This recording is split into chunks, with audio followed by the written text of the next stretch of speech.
Well, would you know, it's time for the Powerbotch Podcast. Of course, I am joined by the Triple F, the fried one, the mildly shattered. I don't know. I'm not going to call you broken. Maybe fried and powerful, baby.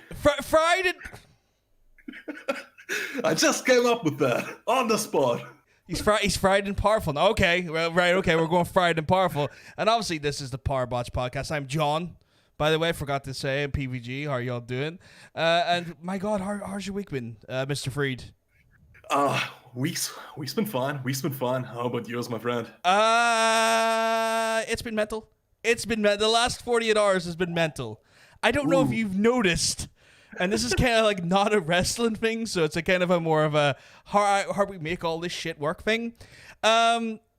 A lot of stuff got released on pre-order the last 2 days, and I was scrambling for like about 4 or 5 hours trying to get a new GPU for the PC. I don't know if you heard the 3080s launched, or well, the pre-orders launched, and it was chaos. And then I decided I didn't have enough stress and anxiety in pre-orders for one day, so I decided to put myself into chaos to get myself a PS5 pre-order. So, yeah, I may have dropped over $1,000 yesterday, maybe closer to 1,300 on equipment. And I know it's like, it's kind of like, all right, you're gonna play those fucking games. You're gonna have fucking fun with those games. Motherfucker, do you not know our podcasts and fucking streams work? You need power. You need a GPU and a CPU with equal athletic girth. Thank you. I was hoping you would get to that, because I've been noticing a certain lack of athletic girth in the Powerbotch podcast in the recent weeks, right? Right. Yeah, but this week, we've got you covered. Later on this show, we will be talking about athletic girth. We will be talking about big man in wrestling, and we will take a stride through history of the powerful and big man, the titans of wrestling. I heard you say Titans of Terror there. I'm sure it's a tag team. I honestly, when I started this sentence, I had no idea where I was going. So that's okay. That's how I start like 80 to 90% of my sentences. It's usually why I end up in a lot of trouble. It's like, and then I just stuck my finger in. Right. Later on, we've got some select wrestling news for you, but how about we start with a bang and talk about Dynamite? Let's get to it. Why is there it is. I was going to say, why is that not working? But yes, beautiful. We got everything working. I've got a bottle of water in hand. You want to be covered? I could cover myself right now, but there's a risk the computer might blow up. We don't want that live. Maybe you do want that live. Maybe you do want my computer circuits to destroy and the podcast to end faster. Not happening. Anyway, sir, why don't you take us through the first, or maybe just the start of the show? Dude, like every week, Dynamite starts with a hot tag team match. Not this time. Not this time, because the Young Bucks, those little scoundrels, come out and stereo super kick I don't know why I'm rolling my ass so much this week. I was like it though. Okay, I'll keep it going. They stereo super kick the referee Mike Ponzi. I can't do that. Rule there. I can't do that. I can't do that rule in our thing. That's why I like it. I'm like, ooh, Espanol. Germanique. I guess. Southern Germany, they roll their R's a little bit. Oh, okay. I can't get rid of it. It's fine. That's beside the point. Young Bucks did exactly what we said last week. If you find them 5,000 for kicking an official, you just put a price tag on it. And they super kicked the referee. They walked backstage. They had a stack of cash. Just threw it in Tony Ya's lap. Yeah, Tony Khan's lap. That's the guy from Ong Bak owns AEW now. No. They pay their fine on the spot. Nice. I was about to say, like, I was looking at that there. I was like, I think this is the first intentional on-camera segment with Tony Khan, and you're throwing like a 10 grand at a billionaire, and that's no harm. Tony is not. I've never seen anything to make me think that Tony Khan is a man who puts his money in people's faces, except for starting a wrestling company, go up right against the number one wrestling company. It's the only time I've ever seen him splurge money directly is starting a whole fucking company. But I've never seen him go online and go, bitch, have you seen my Ferrari Lamborghini? I've never seen him do that there. So it is one of these situations where it's like, okay, you kind of threw pocket change at a man, but I see what you're getting at here. It's pocket change to you too. Yeah. Yeah, that's just the next step for the Young Bucks. Looking forward to where they're going with this. I hope they get into something with a little bit more meat to it in the near future. I wonder what the progression is of the angle. Like you're asking where like there's a little bit of meat, but what? Like if we speculated, what is that meat? Like kicking officials. Who stops that from happening other than the guy they threw the money at? Yeah. I mean, looking at the letter of escalation here, last week it was an interviewer, this week it was a ref. Next week, maybe one of the announcers, or maybe Tony Khan, I don't know. Who's next for the Young Bucks? I guess it would have to be the announcers, right? Like, it has to be the announcers. It can't be Justin Roberts, because he kind of keeps the place going, match to match. I think you can kick Excalibur. He knows how to take it. Yeah. And you could justify him getting back up after 15 minutes. Yeah, like, he's a former wrestler. Like, you could do that. Like, if I would say Taz, but then Taz would have, like, Brian Cage and Ricky Starks on him, so... Yeah, and if you want to turn the Young Bucks heel or give them more of an edge, you don't want to put them against the heels right there, I guess. So yeah. I don't know. Will I have another match with Jurassic Express and get super heely on them? What are they going to do? That's a great question. Who do they heel on? Yeah. Like, I guess there's the best friends, because we'll get into it later, but they shouldn't be too busy. You have Jurassic Express. You have... Why am I blank? You have Joey Janela and Sonny Kiss. How about a Private Party? Remember, just about a year ago, they eliminated the Young Bucks from the tag title tournament. That could be the next feud. That's what they're busy kicking refs right now, because they want to get to a Private Party. That's true. That's true. That could work, because they are a de facto babyface team, so that makes sense. Yeah. It'll be interesting. It'll be interesting to see how it goes. But like that's not even the match yet. We haven't even got into the match. That's like the frosting on top of the cake before you take the bite. We're only through a millimeter of layer. But we have a match with FTR. Funny enough, also backstage during the segment, who winds them up a little bit, and they're going against the Jurassic Express. I'm not gonna lie, you're right about what you said. Fire hot match at the start. That match was great. You want to know why it was great, or do you want my opinion? Yeah. But like, you know what kind of hit me was that and I remember this interview, like, and I think it was on Talk Is Jericho or with some other interview. I know what you're getting at now. But it's like they make the fundamentals of a heel tag team look really well, so that when the babyface team does something ludicrously awesome or over the top, you cheer it more. And Christ. Like, for example, Jungle Boy gets a lot of roll-ups in at a certain point in this match. And kind of every one of them was kind of credible. And FTR put each of those pinning attempts over, made Jungle Boy look awesome. Yeah. And they also done the thing you talked about, where they were very strategic and about, we're following the rules, Mr. Ref, as soon as the back's turned, not following them at all. So, like, again, just real heel work, which was great.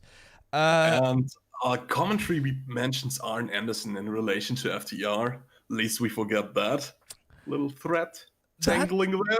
That's an interesting one. We'll have to see if someone comes of that. I've stopped getting on the train that takes me to that station where you speculate, but like in the back of my mind, I'm always thinking about it. Yeah. And Luchasaurus really should stay clear of the guardrails. He's developing a habit of jumping the guardrails and crashing into the quote-unquote crowd sitting there, taking himself out of the match. That's the second or third time he's done this in like the last month. Yeah, and I think it's the only way they know how to kind of get rid of his Yeah. monstrous size with any real effect. You know what I really want to stop happening, though? Jurassic Express losing. They can only lose so much. Yeah, I mean, I thought about this too, because if WWE was doing this, we would bash them for it. That's like bad WWE booking, but somehow AEW has managed to not bury Jurassic Express for me. That's kind of amazing. Yeah, like they really, really done amazing to like keep them like nice and white hot. But I just still want them to win at least maybe once every 3 matches. Like, you know, lose 2, win 1. Make them it's the whole idea of making them the credible threat, right? Yeah. And that's my concern, is that if this keeps happening, you will take that shine off after a while, and we can't have that. We need to keep them sensible.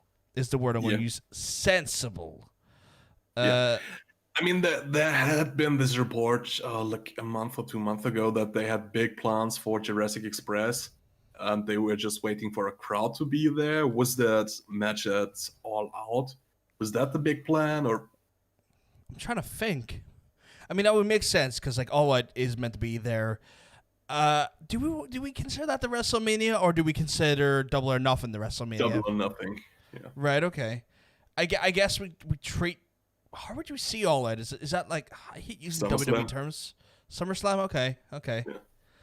Yeah. It makes sense. It's one of their big 4 because they only have 4. They're sensible. Yeah. When they call something a big 4, it's because there's not more of it. I'm gonna get a lot of shit for the criticisms I give. I one of these days I was going to, you're just an asshole, John. I'll be like, yeah, I know. You caught on. Well, yeah.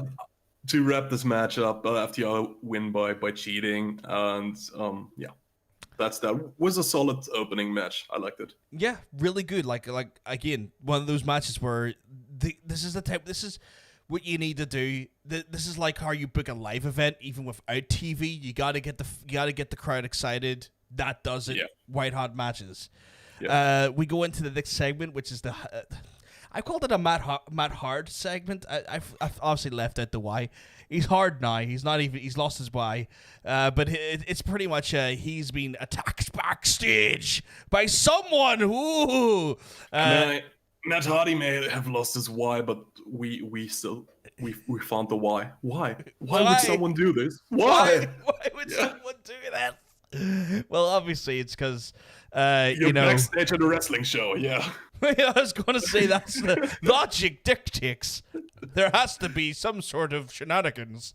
But no, obviously, Private Party are all like, oh no, how did this happen? And they didn't say it like that, though. But it was a good impression. Yeah, I was like a Zach Cassidy, like right down to the T there, That's how he sounds. He doesn't. God. He doesn't. But Jericho and Hager come over with a good old Floyd bat in hand. I wonder who done this and has a match with Private Party tonight. Alluding to the obvious, of course. It was a little bit WWE of them, wasn't it? Mm-hmm. Yeah. I could have done without the segment, honestly. If you don't want Matt Hardy ringside, just say he's still recovering. Yeah. He said as much last week, so. Yeah, you wrote him off last week. Why did you bring him back to the stadium? I don't know. It's just kind of like, oh, okay, I guess you got to get what you pay for. Bring the man from North Carolina down to Florida for no reason. No, this week's episode was taped last week, so they didn't flew him in for this. That maybe makes a little bit more sense then. I guess they're getting their use out of him then. I retract my previous statement. But sure, next one is, and we talked mildly about this before the stream, but the when it came to storytelling, you can tell I just put on all the voices today. When it came to storytelling, there was the Kazarian Hangman match, but I'm going to throw this out here right now. All the storytelling of that match, well, not all of it, 80% of the storytelling of that match was on commentary by one man. The cleaner, the commentary. The cleaner Kenny Omega. Kenny cleaner, spelled with a C this time. The cleaner of commentary, I like that. You know what? Just a lowercase c as well. Just mess with the punctuation. The lowercase c and a question mark at the end. Cleaner? Let's talk about the storytelling that Hangman Page did during the match. It was, like you said, it was subtle, but it was something. Have you, for example, noticed that the lower third for Hangman Page is getting darker and darker since All Out? Yeah. His lower thirds have always been kind of tongue in cheek, and now they're just straight up depressing. Yeah, like last week was, I don't want you to write anything in the lower third or something like this. This week it was no longer an attack team. Which is just heartbreaking after the interview he gave last week. Yeah, that was horrifying. Reason we're given that this tag team's this match is happening is because it was originally scheduled to have Kenny and Hangman take on SCU, but Ken Dog, as his friends call him, or the special K, was like, no sir, I'm not in a tag team anymore. I'm way to do solo runs on PUBG. And that was really good storytelling. I'm taking the piss. It was actually great storytelling. I'm sorry for taking the piss so much here. Nah, it's good, John. You're an entertainer, man. But yeah, that's because Hangman Adam Page versus Kaz seems like a random match. Why is this on the card? This is such a good reason why this is on the card. Yeah, it makes total fucking sense. And the whole time, Kenny is like doing this thing where he somewhat talks about how good Hangman is, but also kind of like, oh, I'm surprised he kicked out of that because this is where I would usually come in to make sure he didn't get pinned. Kind of like taking the shine off the compliment as soon as he applies it. And he wanted to paint kind of a picture of rookie versus veteran fighting in the ring because he talks up Kaz, how great Kaz is, how green Hangman is, basically. Like you said, when Kaz hits the kill switch, Kenny straight up laughs about what's going on in the ring, and he laughs about the thought of a Page losing to this. It's sad, and like it's one of those things where I think this was done well because it made me think, you know what? I love Hangman more. I love Kenny. I love Kenny. But I'm like, this is this thing where, and this was the biggest criticism a lot of people had with AEW before they got into AEW. They were like, I don't know why Hangman was given the first title shot. It doesn't make sense. Who is he? Because if you didn't watch New Japan and you didn't watch Ring of Honor, you had no fucking clue who he was. But they went, okay, we made a mistake. We maybe pushed him too fast. We're going to now make people love him. Yeah. I mean, just look, like a couple of months into Dynamite, the whole arena was chanting for cowboy shit. Yeah. Yeah. And yeah, let's get back to the match real quick. Like another thing that Hangman is doing, he keeps looking at the commentary desk, keeps looking at Kenny Omega. And then after beating Kaz with the buckshot lariat, Kenny just stands up, leaves, doesn't even look at Page, and after Page is done celebrating, he looks back at the commentary booth. Kenny's no longer there, and Page looks so sad. He looks so defeated. It's like, honestly, not being able to like make your dad proud. And yeah, that's kind of like the feeling I got. It was like when you're doing your best to get your hero's attention, almost, if you don't even know, if you want even equate it to dad, but like when you're trying your best to impress your hero and your hero still doesn't give a crap. What's so remarkable about this storyline is not only that they've been telling it for almost a year now, it's that Hangman kind of turned on the Elite twice now. Yeah. Especially in the Young Bucks Gauntlet match, he did the heelish thing. He betrayed his so-called friends, but he's still the good guy, and it's incredible storytelling to get this across. Like, how did they manage that and work? Yeah. Like, they make him, because they make him so human. They did a great job explaining his motivation, why he did what he did. He is still this younger guy, this kind of rookie guy. he doesn't want to be in the shadow of those of his friends who are more successful. He wants to find his own way in the business. And yeah, people got under his skin. He was manipulated to do this. He made a mistake, and he's honestly sorry about this. And they get all of this across. and it's beautiful. It's genuinely beautiful. Like, I feel like I know where this is going. Like, I feel like we're going to head into the Kenny Omega versus Hangman feud, because I feel like this is where it's building to. It's going to get to the point where Kenny's going to egg on him enough to where Hangman's going to say, you know what? I was sorry about this, and I did make these mistakes, but I've tried to be better. I've done better. I'm doing better, and you're just being an asshole now. And I feel like that's where it's going to go. My fantasy booking after this week's episode was just like, okay, Kenny defeats Mox at Full Gear, and we got at Double or Nothing for the title, Kenny Omega versus Hangman Page. They can comfortably tell this. They can draw up the storyline till then. They've proven that they have the toolkit to do so. Oh, that would be great. That'd be so good. Yeah. Oh God. Wow. Like, when you think about that, though, that turns like almost all of the elite, or people who we see as the elite, heels, with the exception of one person who is off doing a TV show, I believe, right? Cody's in a TV show. Don't mention that. You rotten son of a gun. I have to talk about the elephant in the room, which is the elephant ship sized thing that's not in the room, which is Cody.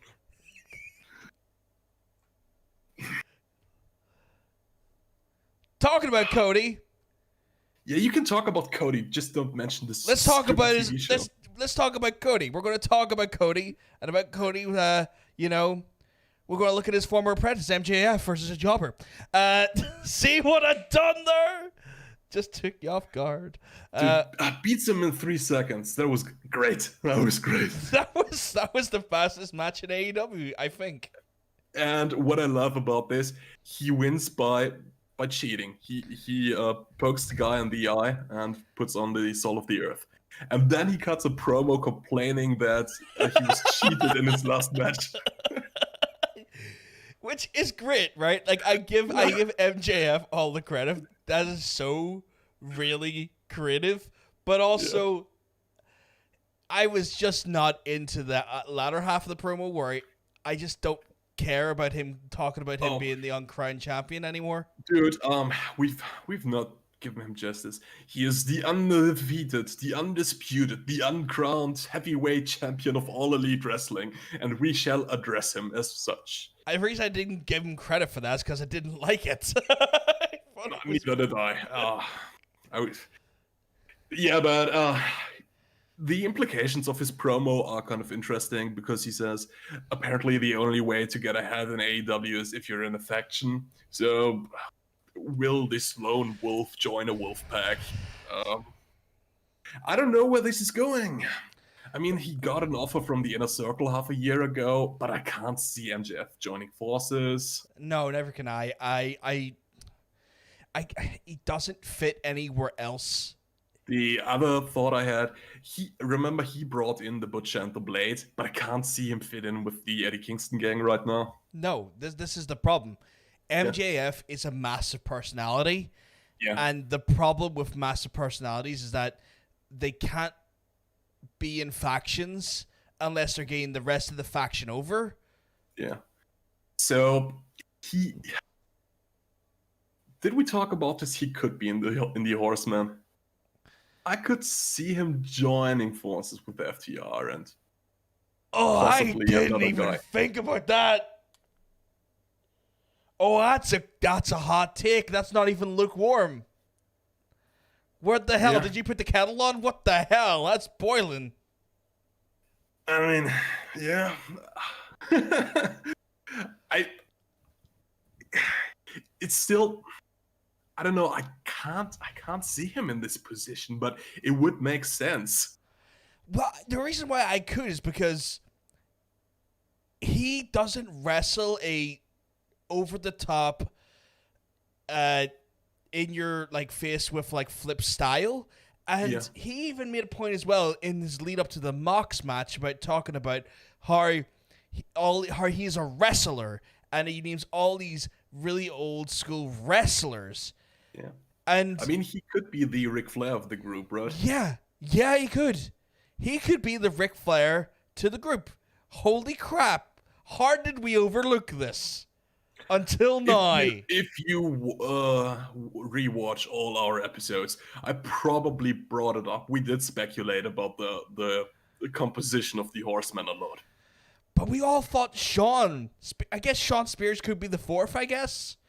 He's been the red herring. I've been telling you this one all along, at least. I'm confident I mentioned that he's a red herring. You have mentioned that. I'll give you that. But it has to be 4 horsemen, not 3 horsemen. Yeah. Oh. I mean, Adam Page didn't turn in the right direction there, so it's not him. I don't know. I don't even know if they're doing the Horsemen or when they're doing it. Let's leave speculation station and go to the next segment. Dragging me back in.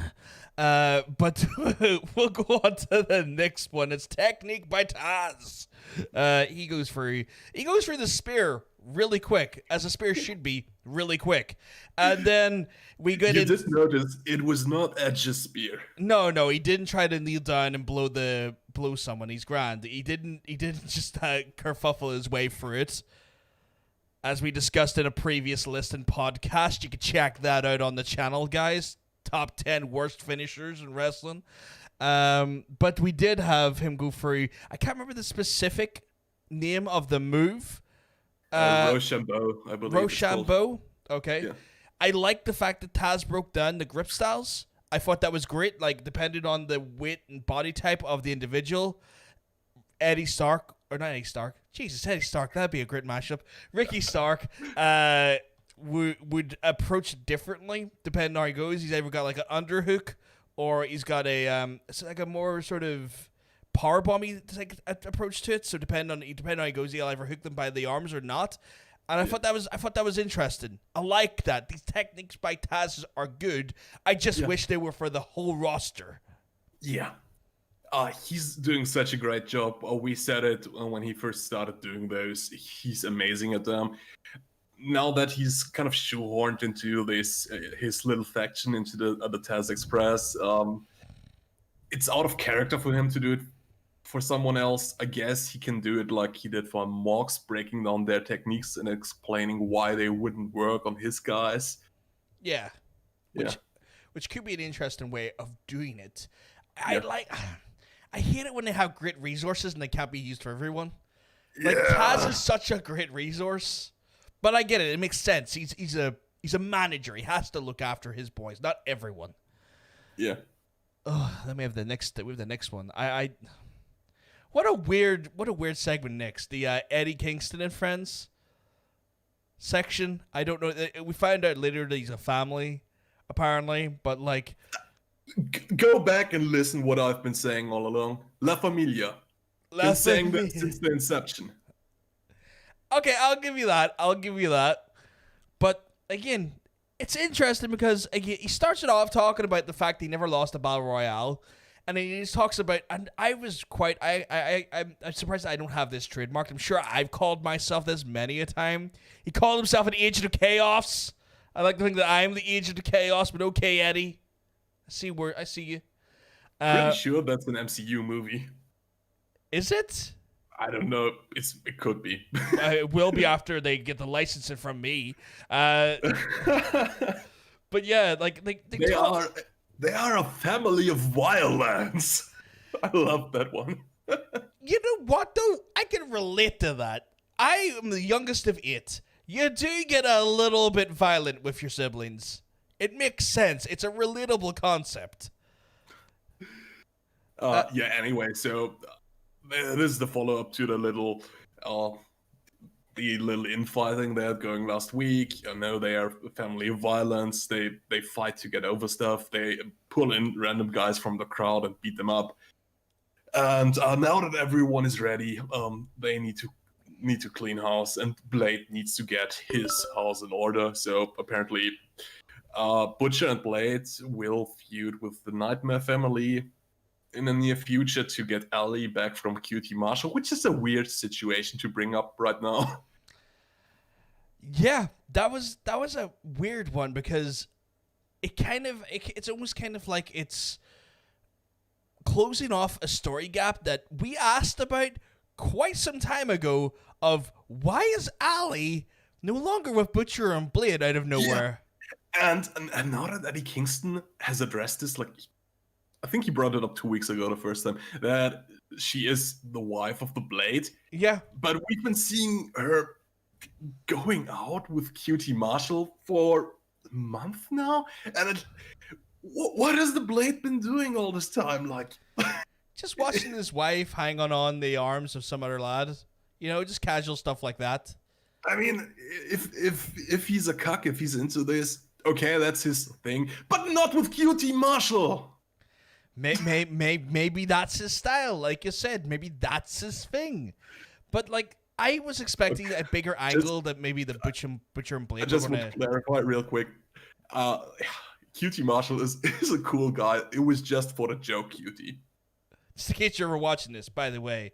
Yeah. Like how you cucked that I'm guy. Sure he's watching. Just say, QT, I love how you cucked Blade.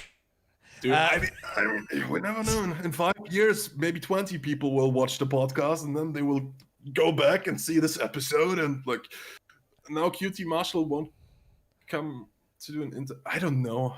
Hey, future me, you're still an asshole. Yeah. Screw you, future fraud. Exactly. You gotta keep your future self in check. But yeah, like this. It comes to this whole thing where like, I thought this was building toward like a Nightmare family like invasion to try and like rally the two against each other, and it still could if who comes back that makes you all angry, because like they haven't really took it off the table. It's just kind of postponed, but we'll see how it goes. Then we have the match that validates the earlier segment that we didn't need. Sorry, it's so dismissive. I'm sorry, but we have Private Party versus Inner Circle, and you know what? Not a bad match. It was a good match, kind of predictable for the most part. There was just kind of like a lot of one-sidedness with like Jake, demonizing fools. The one thing I want to point out, I love the first sentence commentary. Says when the match starts, they will have to ground these kids immediately. And I mean, yeah, they have high flyers, they need to be grounded. But I was thinking, like in a parental style. Yeah, it's like the juvenile sense of grounding. Yeah. It's like, you're grounded, son. Yeah, I get that. That was good. Like it was a decent match. I think it was interesting the way they ducked the Judas attempt. Isaiah ducks the Judas attempt the first time, tries to basically roll in and it goes for a high fly move right into another Judas effect again. It's like he had a lot of crap trying to do that there swanton and then just straight into it. Like it's like, well, I guess if you're gonna eat shit like that, you're gonna get a Judas effect for it. That's the what you reap, what you sow there. There was a post-match angle? I don't know. It's like, can you call it an angle? But it was like, Jericho's just wailing on Isaiah, and then Mark Quinn just comes in and just lays out Jericho, and it's done. And I'm like, Jericho don't usually powder that cleanly after an angle. Like he usually, that was weird. He usually gets dragged out and is trying to hit him with bats and stuff. Like Jericho need to be dragged off most of the time when that happens. Yeah, it was a really weird segment. I want to talk about Private Party a little bit, but I will postpone this to before the main event. Yeah, no problem. Not a Next problem. up is the NWA Women's Title match. You mean Sugarfest?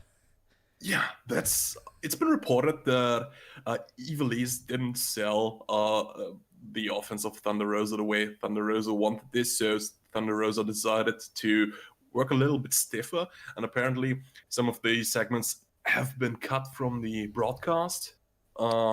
Interesting. I didn't notice any editing magic, is the best way I'll put it, because you usually see a little bit of editing magic when this happens. But I thought the match was shot. At least maybe the fight app, or not fight app, but the fight website that I watched, fight.tv, obviously, was very clean edit. I didn't even notice it. Yeah. I would like to see maybe some cam footage if I could get my hands on some. Maybe I'll check YouTube later after this here, see if I can find some, just to see what happened there. It was odd to hear that, but sure. Yeah. Otherwise, the match didn't really manage to pull me in. How about you? I will say that there is a certain thing I will say here, is that the Latin American roster of the women's division in AEW seems to be outshining every other competitor in it. Like, I have not seen a bad match of Diamante. I've not seen a bad match of Evilise. I've not seen a bad match, technically NWA, but I've not seen a bad match with Thunder Rosa. Maybe there is just a natural born talent in these girls, but like the Latin American talent in the women's division is killing it, and I think the rest of the girls need to step up a little bit. Might be a controversial opinion, but yeah. I mean, Chris Statlander, I really enjoyed her. I hope she comes back soon. Kind of women's division needs this. Yeah. I'm glad to give it a decent match as well. I mean, it had to be as a title match, but I'm glad it got room to breathe as well. Yeah. It was a good match, and you know what? We don't get enough good women's matches on Dynamite, so I was happy for that. And the post-match angle seems to set up a rematch between Thunder Rosa and Shida, but this time maybe for the NWA title, or maybe both titles on the line. We will have to see. For next week, I believe this set up a tag team match between Thunder Rosa, Shida versus Evilise with Diamante. So they're not going straight into the tag match, are they? Or are they? My understanding was a tag match next week. Sorry, did I mishear that? Yeah, the tag match next week. Yeah, okay, but, good. But it seems to be building to the rematch between Shida and Thunder Rosa, maybe at Full Gear, maybe at the anniversary show. True, that's an idea. Or, maybe they'll do a rubber match at like the NWA event, just to kind of say, oh, we brought an AEW person in, why don't you buy our bloody blah? You know, maybe Tony's in, maybe he's open to a talent exchange like that. I didn't even check the results. The first NWA event was 3 days ago, I believe. Right, okay. We'll have to look into that, see how that fared from a buy standpoint, because that's important, the way the model they're going for. So that's definitely one to follow up with. But I mean, the next couple of weeks will be more interesting. I mean, first episode, everyone who wants to check it out will check it out the first week, right? Yeah, you'll have that natural interest. Yeah. Then we have it's clearly your favorite segment. Next. I mean, we've got a lot of athletic girth Miro bench pressing while Kip Sabian is talking. I wasn't a big fan of this segment, but they're just saying, "Yeah, we're gonna fight." No, we're doing a bachelor party first. Yeah, let's do a. Give Miro a proper storyline, please. The thing is, like, no, it's stood out to me. Like, Miro wants to be in the ring, and I have my notes. To be fair, I want him in a ring too. That's exactly what I said in my notes. But apparently he's throwing a bachelor party, and then my notes also say, please don't make it a WWE style event. Please don't. I mean, they could have an epic Bob fight, you know, with no alcoholics involved. True. That's true. They don't have to take the Jeff Hardy approach to it. Yeah. But there's a tasteful way of doing a bar fight, and that is the best man and the groom to be beat up random strangers. For example, that's a tasteful way to do a bar fight. Yeah, like the thing is like they're doing In a a wrestling setting, of course. they're doing a wedding angle. I know it's really quite strange, or maybe I'm wrong about this, but is the wedding angle, is the groom and bride not meant to be the baby faces usually in these angles, and then the heels ruin it, or am I thinking wrong here? I don't know. Maybe Miro marries Kip Sabian, and we have it all backwards. I don't know. I like the interesting angle. And Miro just marries Kip Sabian. Yeah, that's a turn I didn't see coming. I mean, well, I did now, but I mean, let's be honest. Like, at least it'll be handled better than the Chuck and Billy segment from way on older time. oh yeah, let's make a mental note of that and talk about this maybe in a future segment. Yes, indeed. We have the next segment, which is the Moxley Archer segment. Yeah. Interesting start. Do you know why? Because Jack the Snack cuts an interesting promo. I love it. They need a tag team. They need tag team partners, of course, for next week's. Please tell me you get in. I'm waiting for you to say something specific here. I'm going to shut up. The specific phrase he used. Are you getting at that? Because Jack the Snack son, if he has to lie in the bed with the devil, he would prefer if it would be a Tasmanian devil. Oh, you missed something that I caught on to, but maybe it's just me. Jake the Snake started his promo quoting the lyrics of Pink Floyd's "Wish You Were Here." Did he? Yes, he did. Yes, indeed. Which when I heard it, I was like, "Oh God! Wow! Wait, what?" Okay, I'm near sure it was "Wish You Were Here," but I definitely know it was Floyd. And it was interesting. Okay. "Wish You Were Here" is kind of like I would say, like "Wish You Were Here" is like I would think of it as quite an upbeat song. But the way he framed it made it sound darker. So he says, "So you think you can tell heaven from hell, blue skies from pain?" And then he goes into his promo, which is the first three opening lines to "Wish You Were Here" from Pink Floyd, which I was like, I was just like, what you say? I mean, those Jack the Snack promos with Lance Archer. To be honest, I'm not even listening at everything he's saying because it feels like he's saying the same stuff every week. True. He has. It's the fear, right? The fear that we have. You can't back up what you say. And so far, they've not backed up what they said. Unlike a certain someone they're facing who backs up what he says. I mean, we should maybe mention that Taz comes out. He says, tag team partners will be Brian Cage, Kip Sabian.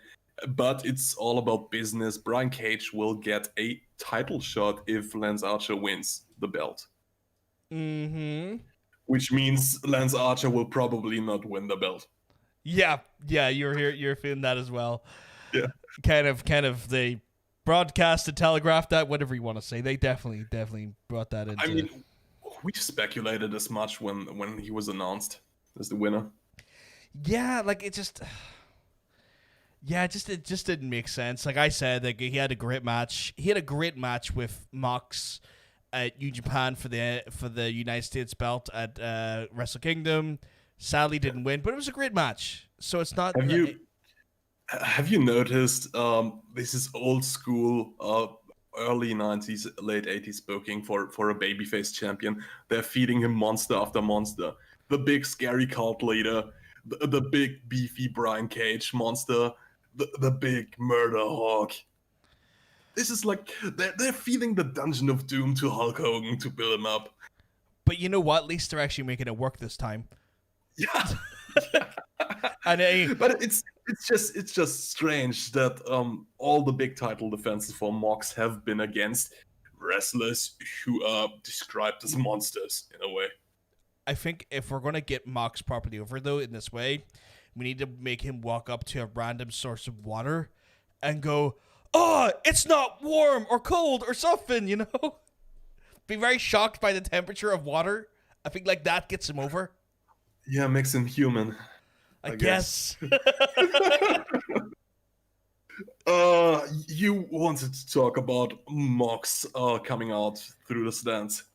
He comes in for his stance, and he is ambushed by a certain express of a T nature. And I have to say, they were about to do some damage to Mox, Mr. Starks and Mr. Cage. And then suddenly, out of nowhere, the last person I would have actually have guessed to save him was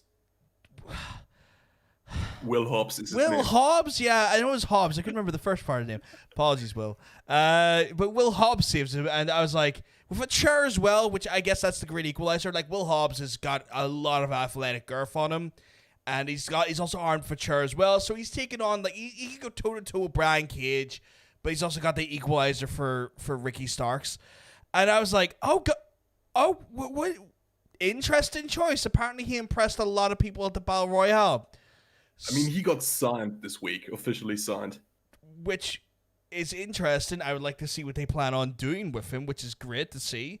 And then we have Mox really confusingly call out his third partner, Darby Allin, and it was like, it's like, get your ass here, I guess, or something. It's like, he said, I know you're watching this on television. Yeah. Yeah. Dude, in kayfabe, I was picturing Mox coming out there, not knowing who his tag team partner is gonna be. He would just come out there and, this shit will sort itself out. And then Hobbs comes to his rescue. Oh, good. You're a good tag team partner. Darby Allin hates those guys. Get over here. Yeah. It's like, come on in, boys. We're getting the boys back. Such a weird segment. I don't know. It felt weird to me. I don't know why. It just didn't feel natural. And kind of interesting, maybe they've been playing off the fan attack at All Out. Yes, because it was the same entrance as well and the same angle. Yeah. You're right. Yeah. Oh. But you could see Ricky Starks. I mean, he looks so distinct from... I don't want to see normal people. He looks distinct. That's enough, I guess. He has a distinct look about him. You could clearly see him behind Box. Yeah. You know who he is. He stands out. Yeah. Next, we get the announcement that Brody Lee will face Orange Cassidy next week for the TNT Championship. That's kind of out of nowhere. Also, Orange Cassidy is not ranked. Yeah, what the hell? I don't get it. Yeah, neither do I. I don't get it. It's like, really? You're going to feed Orange Cassidy to him? Cool. Yeah, I mean, Brody Lee kind of needs to get a win, right? And we've been spending the last 15 weeks building up Orange Cassidy for... Why? I don't understand this. Sometimes AEW is just baffling. But it's kind of like a religion. I just have to put my faith in them. And they somehow always manage to... What if they do the unlikely and just give Orange the belt? Maybe they have like some of the leftover mimosa and just put the mimosa pool outside of the ring, and he puts Brody Lee in there, and it's like Orange Cassidy rules, and it's like it's always how he wins his matches. Like, it's how I win now. It's like you're all wet. Just like FTR signed a contract that you have to use the tag rope. Yes. Orange Cassidy signed a new contract. You have mimosa rules match. Yeah. Every time I'm going to make the ring wet. What a terrible phrase.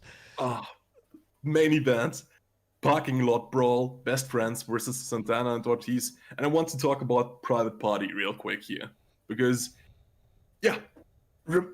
go back 1 year to the start of Dynamite. If somebody had told me, a year from now the Best Friends will be one of the top-ranked teams in AEW, one of the best presented teams, one of the most promising teams, I would have said, nah, you're kidding. Private Party, on the other hand, in the first round, they eliminated the Young Bucks from the tournament. It seemed like they had a rocket strapped to their back.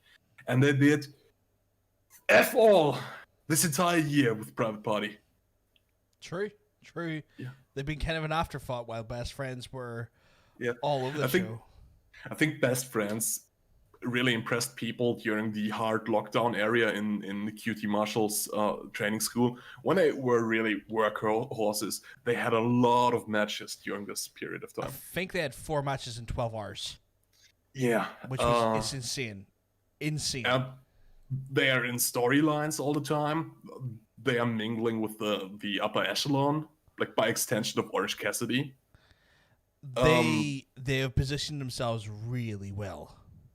They've consequently been ranked on the top of the card. They had a tag team title match, which was a good match.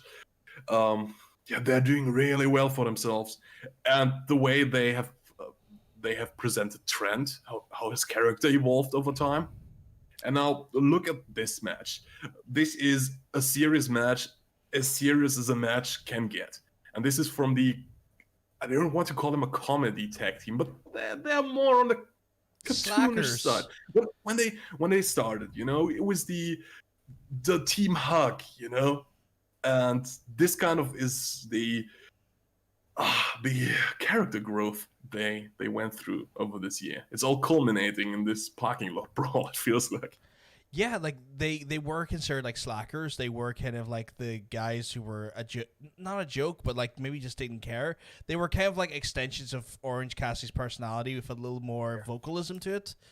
And this whole angle with Inner Circle has, by extension, made all 3 people grow. We've had the growth that you talked about happen, but I feel like they've just done it a little bit later. It's like all 3 of them grew. Like Orange Cassidy grew as well by his feud with Jericho, and now this is their turn. You're right. This is like their coming of age at this point, And we prefaced the start of the stream, or at least we titled the start of the stream, was this the best Parking Lot Brawl, the best ever backstage brawl, right? Yeah. I'm inclined to say yes. I'm inclined to say yes, probably. I just before the show, I looked at a list of what other people think are the best parking lot brawls ever. Mm-hmm. Before this match aired. I don't think any of them is better, but I haven't watched any of them recently. I didn't have time to rewatch them and compare. But I don't think. But there are some close ones, like Eddie Guerrero versus John Cena, for example. I remember that being quite good.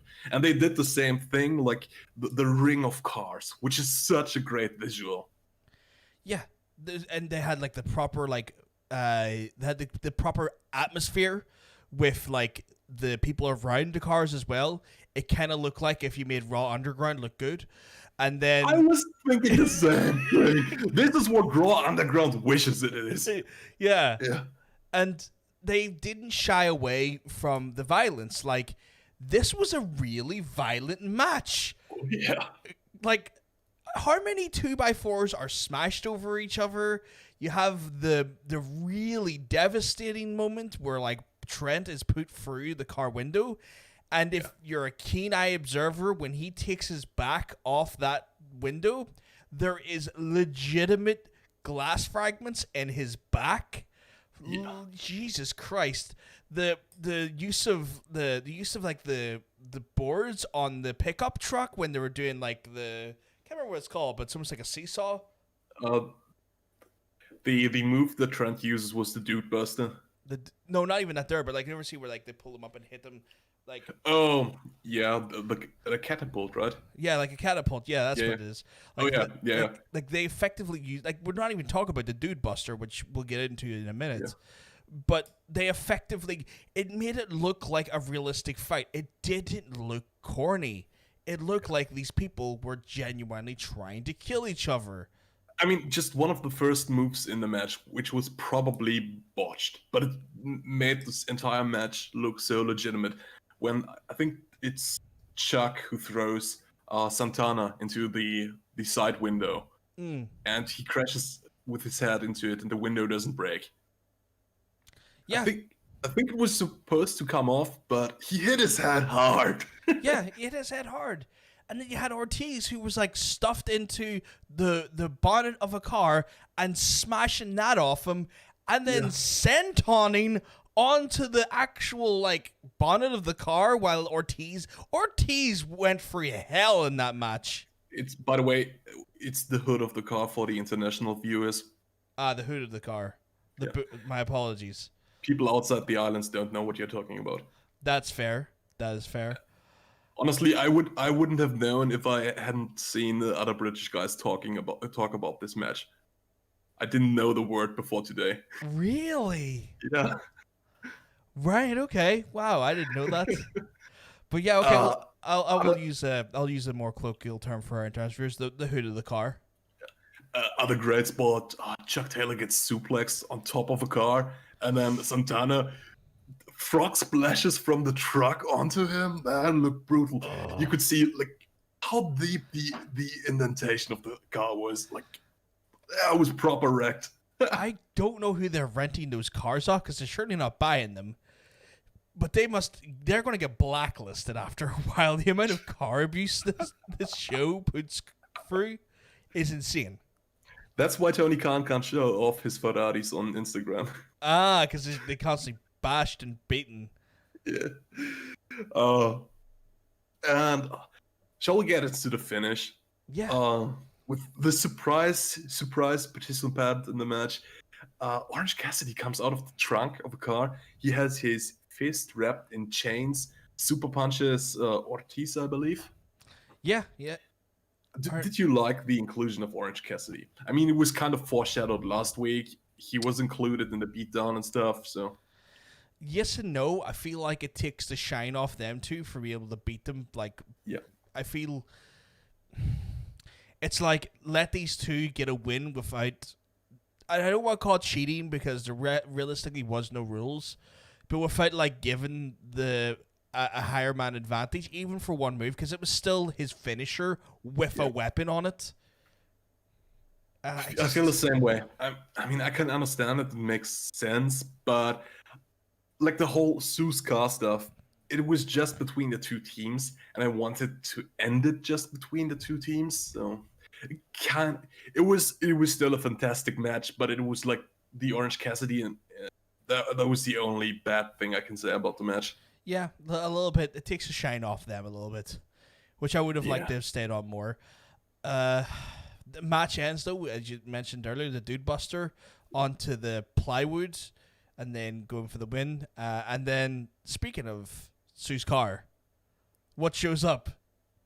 My car. Sue's car, including Sue. Sue, who is still stupidly over. Yeah. Like... See, if fans had been in attendance, everyone would be shouting Sue. You know what? Just going, Sue, Sue, Sue, Sue. Yeah. And she's going to drive the boys home, but not before flipping off Santana and Ortiz. Yep. Just Dude, did you read the tweets about her being at the tapings? No, not at all. She brought cookies for everyone. She's such a sweetheart. She probably gave them cookies and then flipped them off. No, she legit brought cookies for everyone, and one of the backstage workers tweeted about it, and the MJF replied, "Cookies were meh." Fucking asshole. MJF is the best heel. What an ass. Interesting. This match was put together by Jerry Lynn and Tony Khan for the most part. Makes sense. Jerry Lynn taught Chuck how to wrestle. I think Trent as well. Like Jerry Lynn was like one of their trainers. Makes 100% sense. I honestly had forgotten that Jerry Lynn was in the company. You know what? That's a sign of a good producer, though. They're not meant to. You're not meant to go, "Oh, that's a Jerry Lynn match right there." Yep. Yeah. I mean, I think the only time we've seen him on screen was it All In as a ref, right? The very first All In. Yeah, pretty much. Yeah. That was the only time I can recall. There's like an homage to him on the tag team belts as well. There's him doing the pile driver on one of the side plates of the tag team belts, but beyond that, there's he's one of the most underrated wrestlers, probably. I mean, not to the more hardcore fans, they know him. Yeah. But go to a casual fan. Hey, do you know about Jerry Lynn? Yeah, they're like, huh? Maybe you said it though. Maybe it's like, do you know Jerry? They're like, no. Do you know Jerry Lynn? They might know. Because that was his whole gimmick. He would just say his name normal until the very end and just scream like he was in a death metal band. Yeah. Just like maybe Christopher Daniels, he's been so underrated his entire career. That's why it was so heartwarming when he won the Ring of Honor championship at a tender age. The tender age of... I can't remember. I know it's his 40s now. Yeah. Yeah. You just have to think, guys like Chris Daniels, 30-year veterans. That's mental. Yeah, like Kazarian technically as well. I mean, they're very renowned for their tag team stuff, but like, and they incredible singles guys too. Incredible singles guys, TNA. yeah. In TNA, they did shine a lot there. It's that brings, like, speaking about that there, that kind of shows why you shouldn't have too many veterans in the main event of those companies, because you get to the point where you've got people like Chris Daniels who then get to the stage of being those veterans and nothing to show for it. Even though they have plenty to show for it, just not enough that the casual fan would go, oh yeah, that guy, when he does deserve that, Yeah. Well, we got off track there. Always do. Great street fight. We've been talking a little bit before the show. You've been a little bit down on this week's Dynamite. Yeah, like, don't get me wrong, right? So, like, I feel you said to me that there was discussion on the IWC that the people were arguing was it a 4 or 5 star show, and I don't think that's the case. I would say it's a 3-star show at best. I think a lot of people have gotten high on the start and the end, the bookends, which is what the show is meant to kind of make you think about. It's like, how fast did the start, how chaotic was the end. That's usually how a wrestling show goes.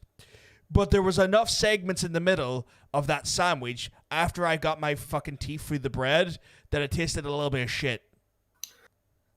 I tasted a little bit of shit in that sandwich. Yeah. I'm a little high on the show. I was debating with myself whether to give it a high 3 or low 4. I think the main event was... I'm kind of going by... Does it have a match that's really outstanding? Does it have an angle that's really outstanding? Then it should probably be rated at 4. I'll go with a low 4 for this one. That's fair. I would go for a 3. But, we don't have to agree. That's wrestling fans can have differences of opinions and not want to kill each other. IWC looking at you. But yeah, it was a bad show. It's just that those moments that were like sky high were also just not enough for me to go, this is worth watching long term. Like, not weren't long term, but not enough to give me like going, do I want to see that angle long term? No. Do I want to see that angle long term? Probably not. I'm hoping these are blips. But Mick Foley praised the main event. That should overshadow everything. But that was a great main event, and that's what a blow-off should be, right? That was literally the climax of a wonderful work. It was. Let's move on to the news, shall we? Yes, we'll get into the news. Where's boom? Look at that. Let's stay with AEW for a second here. They filed a trademark for All Elite General Manager and AEW GM. What's this look? I don't want that. You don't want that sort of game? It's been speculated that it's going to be a mobile game. See, I only heard All Elite Manager and All Elite GM, and I just thought, oh, don't give a general manager to Dynamite. I don't want that. That's how I interpret that. I do. That's how I felt there. I'd buy that. I meant like I thought it was like in relation to them having an angle where they bring in a GM, and I was like, no, I don't want that. Oh, yeah, okay, I got you there. Now you understand my face. Yeah, they don't need an on-screen GM, but I would like to play as the GM of AEW. I'd very much like to do that. It's a smart move. Because a lot of people have harkened back to the WWE games saying that they've really missed the GM mode in like SmackDown versus Raw, and that the games haven't had it in so long that it's sorely missed. In fact, Xavier Woods on his channel against Tyler Breeze has run a long-standing series where them two are GMs who compete against each other on Up Up Down Down. Makes sense. Great game. Great concept. I can see how it's working. I can see it's working really well. A simulation game of this sort and possibly mobile. That's what the rumor is. That's not such a big project like a proper AEW game, and it's like testing the waters a little bit there. I like it. Kind of whets the appetite for the bigger game that's coming out maybe next year, maybe in 2 years. Yeah, because like they are talking about that. Like Aubrey Edwards, who is actually originally an actual game producer, has been talking that she has been involved in the AEW game. So we know it's coming. We know an AEW game is coming. So I guess this plays into the idea of that, they're kind of getting maybe the initial groundswell sorted for it. Plus, let's be real here, mobile games make a small fortune. If you're lucky enough to get like a mobile game off the ground and like enough users, the money you can make off ads is insane. But I don't want that. I don't want AEW to put out a predatory game. I'm hoping they are above that. You can make a solid games without making it a predatory game. Maybe so, but because it's mobile, it's going to have microtransactions out of the wazoo. That's how they get their money, especially on a mobile platform. I mean, like, seriously, if AEW said, okay, we have this GM mode, it's gonna be $10. There are no microtransactions. Will our fans buy it? I think they would make a killing with that, and this is without pissing off a large part of the fan base. True, I just don't. I want to believe they would do better, but I know how mobile games work, and the money that's left on the table to a company who like money and need to keep going because they're in their infancy need money. As much as I don't like it, a company that's in like year 1 going into year 2 can't leave money on the table. Don't ruin this for me, John. I am not the producer of said game. But you spoke it into existence now. I've spoke what into existence? That they could potentially do a bad thing. Look, AEW are the good guys, okay? They wouldn't betray us like that. Shut up, Mark. Now, anyway, you shut up, Mark. What can I say? You can't sometimes ignore common sense. If you fall down the stairs, is it going to hurt? Of course it is. You don't need to fall down the stairs to realize that. Talk to the people about the other game related stuff with Tessa Blanchard. Go. Okay. I'm gonna sulk. Well, he's been a big sulk. We have also a massive, technically a breach of copyright. WWE 2K Battlegrounds has used a silhouetted version of a picture of one former Impact wrestler, Tessa Blanchard, in a victory pose. It was raised to people's attention when a certain podcast was talking about it. A tweet was posted off the back of that, and the original photographer for Impact then also cited going, are you going to pay me the royalties for the use of my picture, or how does that work? Let's not misrepresent him. He didn't ask for royalties. He just asked for permission. They should have asked him for permission. True, but I think he would want royalties as well. I mean, it's just one of the two makes him look worse, I think there's no way he could look worse. I think it's if he asked for royalties, I'd be like, fair play. You're a photographer. You live and die by your pictures and what they do and where they go. Of course you want paid for that. I'm on the side of the small person. I don't see that as him being a bad person. I see it as him going, I need to eat. I need to know why you've took my copyrighted material. Where are my money?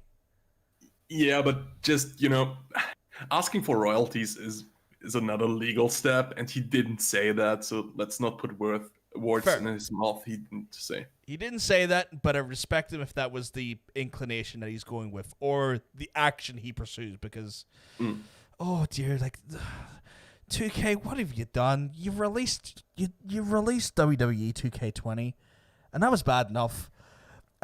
And now you do this, and it's kind of like, do you just not want to work with WWE anymore? Do you just hate working with WWE? Dude, in retrospect, 2K20 was just foreshadowing the actual year 2020. A glitchy mess that will end up probably not worth its hassle. Yeah, probably. True. Do we stay with? I think maybe we should stay with WWE for the next few articles. How about that? Yeah, sure. Shoot. What do you have? Mr. Jeff Hardy has re-signed with WWE, which I still find kind of baffling. I get it. Boy wants money. WWE's going to pay you money. Also, it's just... I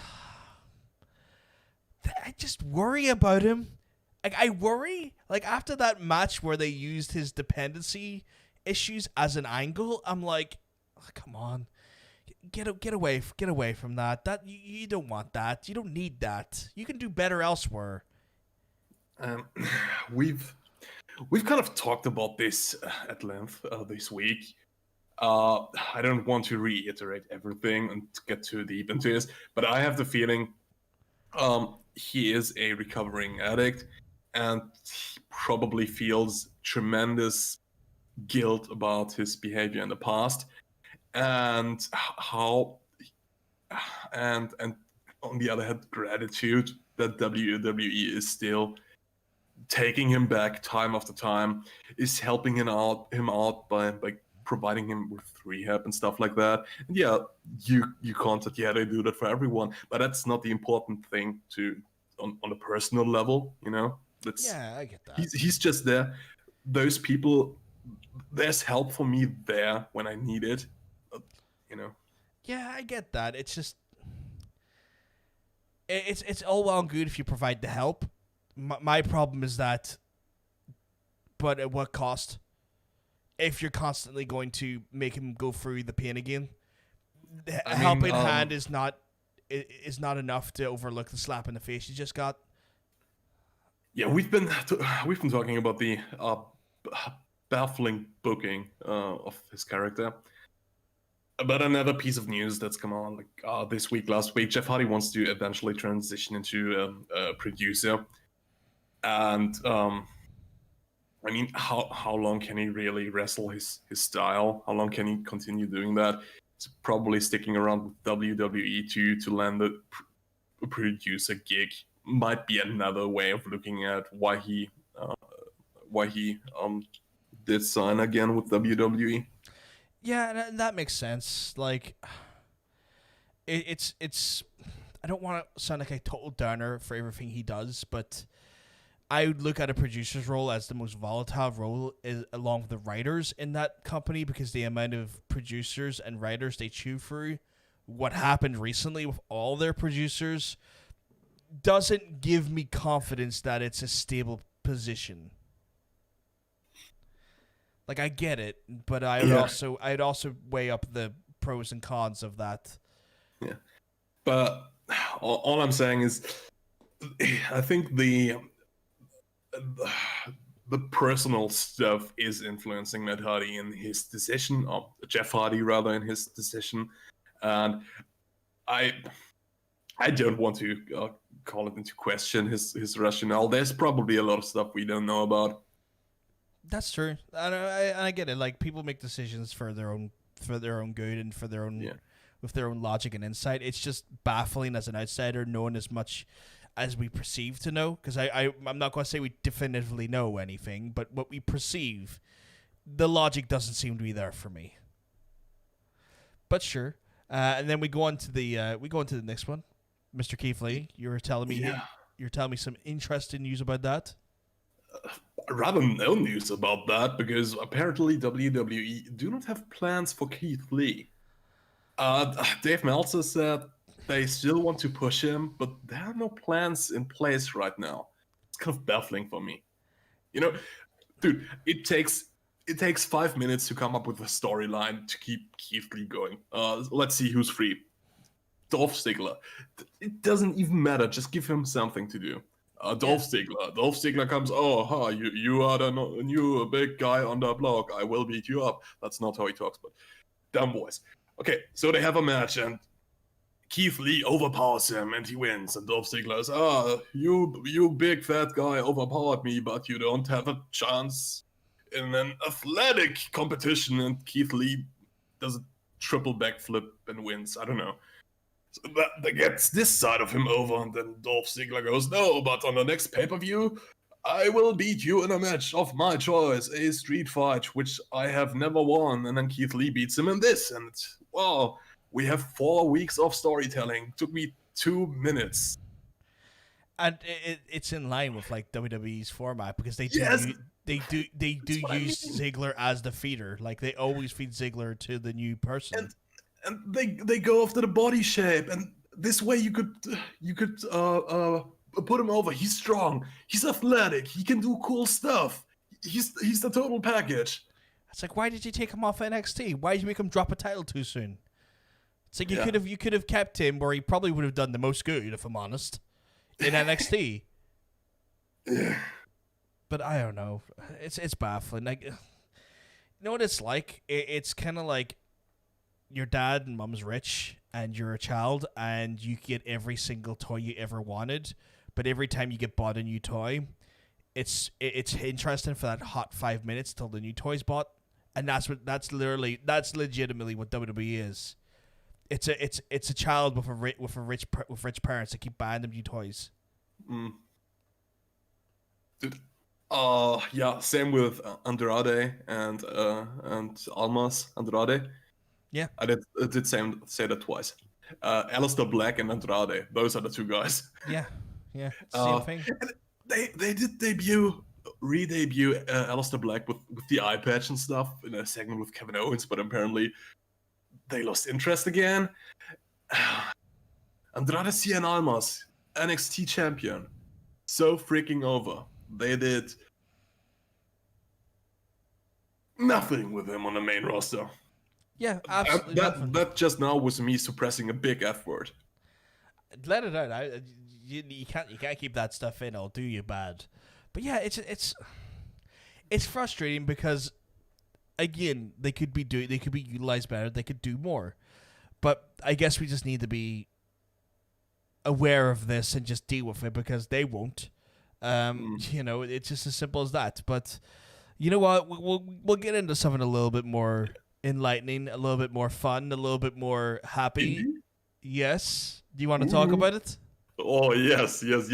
Why don't you bring it news to us then? On the Talk is Jericho podcast, Anderson and Gallows announced that on November 13th, we will see Talk Shopomania 2, in which we will see Chad Too Bad versus Sex Ferguson in a ball for a ball match. I'm really looking forward to this. Last Talking Shop Mania, I didn't listen to their advice. I did watch it sober. Next time I will come prepared. Just do what I done and just sink yourself in like half a bottle of whiskey and wine. Because I was not sober watching that. It was a school night, and I was like off my face watching this spectacle, just going, it's the best pay-per-view all year. So yeah, really looking forward to this nonsense, and it will be total utter nonsense. Nobody is fooling themselves after watching the first one. Now I know what I'm getting myself into. Sign me on. I can't wait for it. Obviously, this is going to be one of. I think this is going to be a long-standing tradition. Is that we're going to see these come out every maybe 3 or 4 months for a while. I'm kind of hoping they space it out longer after this one because I don't want them to over-egg the omelet too fast. But yeah. It's been a quarantine highlight. Is the Talking Shop and Mania stuff. Oh God, what a delightfully brilliant thing to end our new segment on, because we have to Yeah. now talk about something else. We've got a little segment coming up. Do you want to intro us, Freed? Hello, YouTube. It's the Powerbotch Podcast. We here at the Powerbotch Podcast talk a lot about athletic girth, about big beefy men, or like Vince McMahon likes them big and sweaty. There is a special place for big men in wrestling today, so it feels like. But back then, in the olden days of wrestling, in the carny days of wrestling, maybe, it was the land of the giants with men towering the ring post to impose their towering might. I don't know.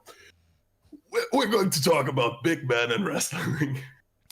Big men in wrestling. So we're for those who love a bit of the athletic girth, well, fire up your grill. We're going to slab some of them to you for you. You know what I'm saying? Get seasoned. Get your salt. Get your pepper. We're going to get you grilled. Oh, yes. Big man in wrestling has been obviously a factor as long as we've known it. But we kind of, based on the notes that you very kindly drew up, Fried, it's broken into multiple errors, sections, very defining aspects of what we could see are the big men of wrestling and what defines their essentially their runs or their rise to prominence or when they were utilized. There's core themes to how we look at big men. I feel like the beginnings, we can't ignore the carny origins of wrestling. You know, kind of the freak show factor. It's not nice to look at it this way, but like if you look at wrestling in the 70s, 60s, like you have those monstrous personalities. That's the really carny thing, the freak show effect. Yeah, you come to see those spectacles. Guys like a Haystack Calhoun, for example, who's towering giant. He's as wide as he is tall, and it's you know, if you go there live to watch a match, this is pre-television era for most promotions. You know, you're live there in the audience. You see this behemoth of a man, and because you're live there, you get the comparison. It's impressive as fuck. Now I did say the F word. It's impressive as heck. Nah, just to get going, it's impressive as fuck. But who would you say defined the era of the Carney Giants, though? Like, who in the top of your head would be the era of the Carney Giant?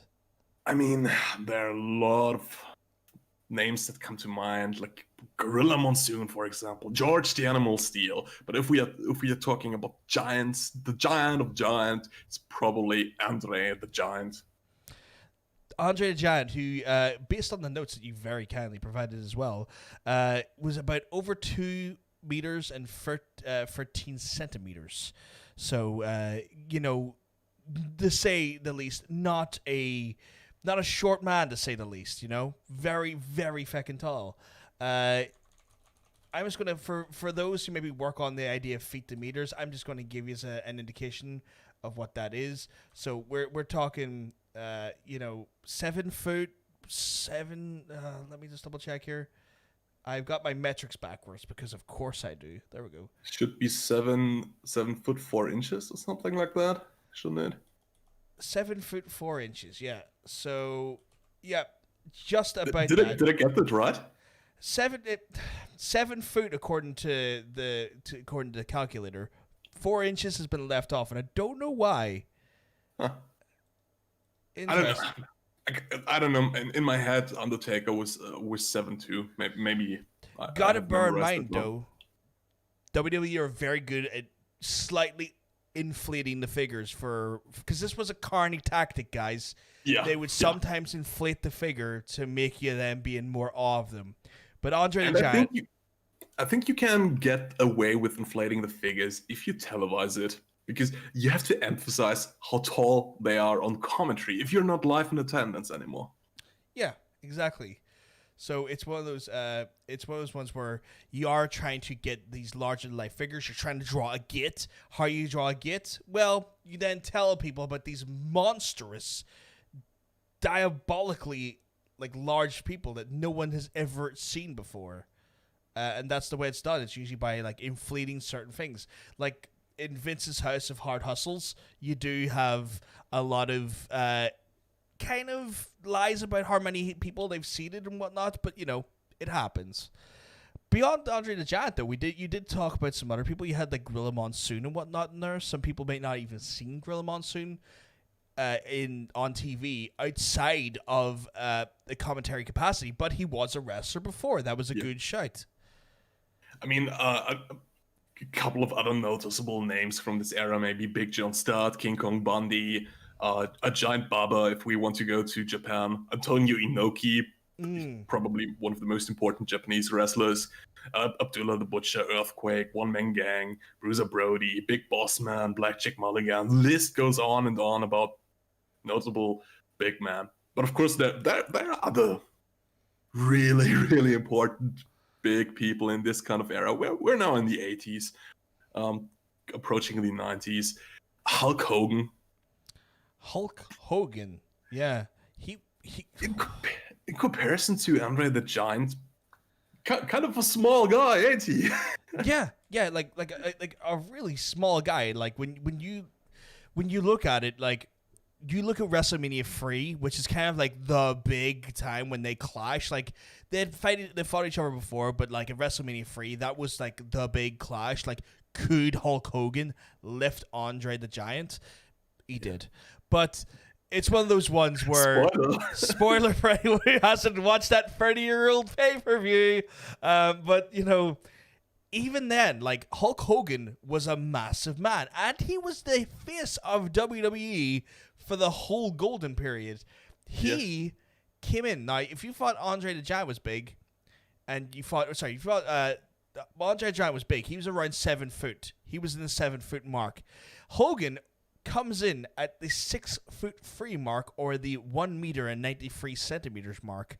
Now, just to give you perspective there, if we're looking at this from an inch perspective, he was about a good 7 or 8 inches shorter than Andre the Giant. Now, if you can imagine that there, that is a tower above you. If you have someone who's 7 or 8 inches above you, that is someone who's towering above you. And Hulk Hogan was not a short man. Yes. 6'3" is not short. Dude, in meters, he's 1 meter 93. And I learned one thing upon researching. If you think about a big man and you don't know how tall he is, guess 1 meter 93. Because most of the times they are, honestly. Like a lot of people that are not, I didn't put down on the list, they are 1 meter 93. And I didn't note them down because now I know. Like everyone is 1 meter 93. I'm noticing this here. I've noticed it because, like, if I was to look at the list you collated, you have the Triple H is 1 meter 93, the Randy Orton's 1 meter 93, the Rock's 1 meter 93, and we haven't even got into that era yet. But like that is, and they're still big guys, but like that is a commonality of that there. But like we are talking about the initial TV era, and maybe we should give a comparison because. Like, if Hulk Hogan is the big guy, Andre the Giant is the giant, what's the normal guy? Normal guy in this era? Maybe Ric Flair, or Ric Flair, who's 1 meter 80. That should be around 6 feet. And his build is 110 kilos. If you compare him to Hulk Hogan, whose build is 125 kilos, that's 275 pounds compared to 242 pounds. Ric Flair doesn't weigh 110 kilos in his prime. No, he does not. In fact, he's quite. At some points, he was quite lean during his WCW NWA run. So it's like you kind of looking at that and going like, how is that? No. Really? They massage the figures a little bit. They maybe has got a little bit of moisture, you know what I'm saying? Some creative bookkeeping there. Yeah. And that's interesting as well because it shows the dichotomy during the TV era of what the booking styles were. You had the Land of the Giants, WWE, and that's what it was. It was the Land of the Giants versus old school Southern wrestling of the WCW, and you can tell that there is a when it comes to big men in wrestling, you can see where those styles very much diverge because again, McMahon wanted this larger-than-life spectacle. The superheroes in the ring. Yeah. Where WCW was the ultimate athlete, the catch specialist, the working man's wrestler, the real man's wrestler, and that's the key difference when we talk about these giants, was this divergence. Yeah, and that's when I outlined the segment. The second step is televised era, and my thought is the size of the wrestler doesn't really translate that well over the television. It works really well when you're live there, but if it's not the size, the spectacle that you get in a televised show, the work becomes a little bit more important, a little bit more of the in-ring style. And that's kind of, what you've mentioned. The WCW was widely considered to have the better in-ring product, at least for a time. Yeah, and that's kind of how those two houses really defined themselves, Yeah. But we do see that change a little bit as we get into the next era that you've very nicely put on the documents, which is we see the impressive big men. And the reason why this happens is that there was a little bit of a lawsuit somewhere, maybe a court case, maybe an injunction, maybe some sort of criminal investigation to the use of some substances in the House of McMahon, and there had to be a greater focus on big men, but big men who could still be impressive in the ring. Because you can't have the jacked up, athletic, girthy beef. Well, on the other hand, they did ramp up their really, wrestlers with a lot of volume, They couldn't beef up with bench pressing, but they could still build up an impressive belly. Well, could you give us some examples of that there? Well, look no further than world champion Yokozuna. Yes, Yokozuna, the fabled Japanese Samoan, if that makes any sense to you. Yeah. He was a Samoan wrestler who was given a wonderfully, completely a polar opposite gimmick of a Japanese sumo wrestler. Yeah. Work that out. He's as tall as Hulk Hogan, but he's more than twice his weight. That's and it shows for obvious reasons. Yeah, it's almost 3 times his weight. And WWE brought in other unimpressive guys. Giant Gonzalez, for example, the tall. I think he was a basketball player before this. Yes, he was. His build is 2 meters 28. That's 20 centimeters taller than the Undertaker. I don't know if I buy that. So, I mean, he's about 7'4" in feet, and we know that the Big Show at his prime was booked at 7'2", so he'd be 2 inches bigger than the Big Show. I think 2 meters 28 is closer to 8 feet almost, or maybe 7'10". Really? Yeah. According to Google, it's not. That's weird. Dude, I'm doing conversions in my head. Maybe I'm off, but it's freak show tall. He must have been one of the tallest humans ever if he was legit that tall. Yeah, but we're getting off the mark. The important thing is he was a really tall dude, not really muscular. That's why they put this bodysuit on him with painted muscles, and he had probably Undertaker's worst WrestleMania match. Yeah, in fact, I'm near sure I remember hearing somewhere that Undertaker left WCW and was so thankful he didn't have to work with Giant Gonzalez. And then Giant Gonzalez followed him to WWE. Yeah. But that brings us to a guy who could move. Giant Gonzalez, stiff as a board, couldn't move, at all. The Undertaker, impressive stuff of flying clotheslines, flying shoulder tackles, the old school, walking a tightrope on the top rope. And he was a huge guy.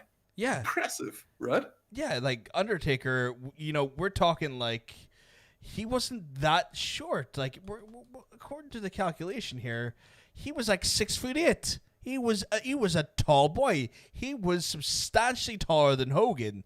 Substantially taller than Hogan. Yeah, 15 centimeters. That's 6 inches taller.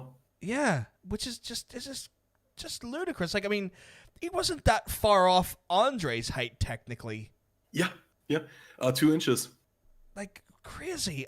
But he wasn't like Andre, who used, like, Andre was all about using his mass, and like Andre was the king of the battle royale because no one could put him out, and he would just chuck people, and he was like this force, where Undertaker was this relatively tall man.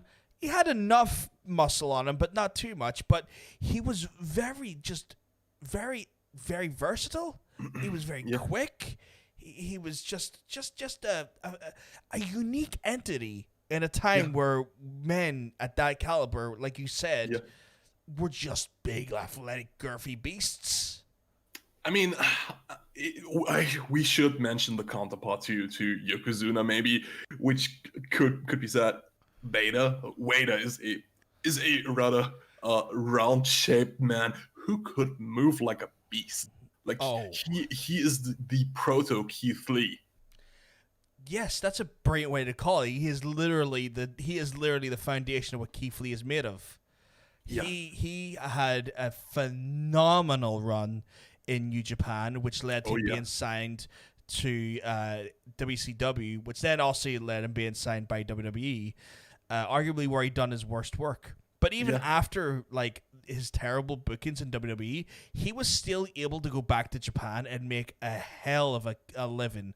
Like he was the first ever Gaijin IWGP heavyweight champion. That tells you something. Mm-hmm. Yeah, I mean he was a fantastic worker in the ring. Did great character work. Looking at the New Japan matches, the entrance with the big mask and stuff, he looked like a proper monster. Awesome. He was such a monster that his match with Antonio Inoki, if I remember correctly, caused a riot. Yeah. I think it was Kazuna Hall. Maybe it wasn't Kazuna Hall, but it ended up making sure that New Japan did not have any bookings in that hall for, I think, 2 or 3 years after it. It was insane. Yeah. Maybe one more big man from this kind of era who really could go in the ring, Bam Bam Bigelow. We should mention him. Oh yeah, definitely Bam Bam Bigelow. Like he was good. He was maybe underrated, if you ask me. Yeah, definitely. And one of the matches that most people bring up to showcase him is his his King of the Ring match with Bret Hart. And I did actually rewatch it this week in preparation. And the crowd goes wild. Like, he climbs the top rope, this diving headbutt, a man of his size, just climbing the turnbuckle, the crowd explodes. It's amazing. Such a great talent. Sadly, I wouldn't say underutilized, because he did have some big WrestleMania matches. Like he had the match of Fridge, remember the linebacker from the NFL team. Oh Christ, I remember. Yeah, but they trusted him enough because he was a good enough worker to get him through that match. Yeah. It's just, but he just maybe didn't get the right rub. He got a rub, but just not the right rub he probably deserved. Should we go on to the next one? Should we talk about our next section? Yeah. We're early 90s, mid 90s, the rise of the smaller guys who are actually still normal sized guys. We've got in WWE our Shawn Michaels, Bret Hart, for example. Yeah, we have like that, and again that's a reaction to the criminal court case that's alleged against McMahon. That's true. Yeah.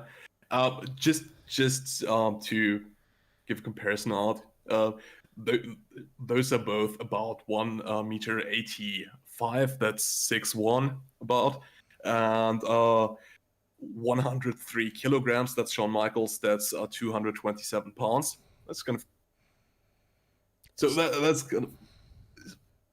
still taller than average in those times, but that was your main event scene for a while. Of course, you still had your big guys, your Scott Hall, your Kevin Nash, and stuff like that. But there was like more of a focus on those more, even though they're quite tall and quite big guys, almost more relatable is maybe the term I want to use. Like if he's like a type of version that we would say is more obtainable. I mean, what's the impressive thing here is the main event has opened up to small guys, big air quotes. Yeah, because like we have it was the Brett versus Shawn at WrestleMania, and then you had the 2 out of 3 falls match as well, and then you have pretty much like Brett running with that belt for a while, like quite a bit of time, and then you had the ill-fated Yokozuna step in where he takes the belt and then he loses it to Hulk Hogan. Oh, so bad. And it's kind of like, can you go away, Hulk Hogan? And he did. He went over to WCW. But then we have like Brett come back again and run with the belt for a while, and then it goes over to Shawn Michaels, and you have that more focus on not the average size sort of wrestler, but tall men who just are more relatable. Yeah, and that's kind of the important step that in the mainstream now, the quote-unquote smaller guys can now become main eventers. Because while all this is going on in the big land of the giants in WWE, the Indies, Mexico, Japan, you've got a lot of smaller guys who are working on their styles, who are developing their skills in the ring. Sorry, go please. ahead. No, please. That then brings in the counter sort of culture of what we know what wrestling is, because obviously if Mexico and Japan are, they with these smaller guys, you can do a lot more interesting things. Which brings us to then what I would say WCW kind of starts kind of like introducing into the mainstream. Yeah. Well, actually, ECW and WCW was, hey, that's a cool idea. I'll have this guy and have this guy. I very carefully picked my words, though. I said mainstream. ECW wasn't mainstream. Okay. Yeah. Yeah, you're right. WCW introduces the cruiserweights. Yeah. They did see guys like Eddie Guerrero, Dean Malenko, Chris Benoit, all of those, Juventud Guerrera, Psychosis. Who else? Psychosis. Psychosis. Rey Mysterio, of course. There's a few more. Super Crazy. Super Crazy. The FBI. Yes. God, there's so many of them. Yeah. Tajiri, fucking Ultimo Dragon. You could go on for days. Yeah. And like those guys regularly gave the best performance of the night, the best rated matches and stuff like that.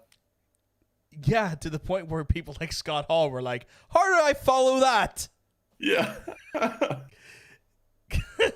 But at the same time, this was kind of the era in which WCW has poached all the other big guys from WWE, and now their main event was overcrowded by the Outsiders, by Hulk Hogan, by Randy Savage, and everyone else. Which is like almost reminiscent of what's happening to WWE today, because they've poached everyone, and now they don't know what to do with half of these people. It's almost like we have it happening again, like in parallel, and they haven't learned the lesson that they taught the other company. They've just decided to ill-fatedly just do the same thing. But it is this change, this complete sort of redesigning of what your actual undercard is and your mid-card is that ends up being the biggest sweeping change to wrestling in any sort of era. Like this is the way it pays forward, is that we now see the luchador style. We start seeing the strong style of Japan coming in, the catch coming back with the English style and the European style. We're not seeing big men wrestling anymore. We are still seeing them, but they're also being kind of shown up by very technical wrestling through all these styles. And also to the extent some spot fests as well. Yeah. But this is obviously, and as I said before, more seen in WCW's Cruiserweight division because they would always, and this is what Dynamite do today because Dynamite's smart. They always started their pay-per-views off and their shows off with a white-hot match in the Cruiserweights because it got the crowd excited, it got everyone interested, it got everyone lit. And then they would go into the more showmanship style matches is the nice way I'll put it for WCW. Yeah. And like there's the rise of the smaller guys. A terrible movie. Maybe those Sharknado guys are interested. I'd watch it. Yeah, I probably wouldn't. I don't want to lie. Yeah, but let's get closer to the modern era. The more smaller guys, the higher percentage of the smaller guys in the promotion, the more impressive the big guys suddenly become. Because suddenly the big guys stand out. If you only have tall guys on TV, how can you tell that they're tall? You put Finkel besides them. Okay, if you don't have a Finkel and you actually want a wrestling match, what do? Now you have like a lot of normal sized wrestlers, and suddenly a 2-meter guy stands out. Yeah. And it's really smart as well because it now makes for and which is now sort of a common trope, but the David and Goliath match now looks like an actual David and Goliath match. Yeah. And how effective this is, you can see in AEW, like the shift in perspective. Like, for example, take Wardlow. Impressive tall guy, ain't he? Mm-hmm. Massively. Did you know that Wardlow and I are about the same height? Seriously? Yeah. Right, okay. Is that because they've just put him right beside MJF? And so his sort of shorter nature makes Wardlow look bigger? Is that the trick there? I imagine it is. He's on the taller side of the AEW roster, but he's a 1.88 m.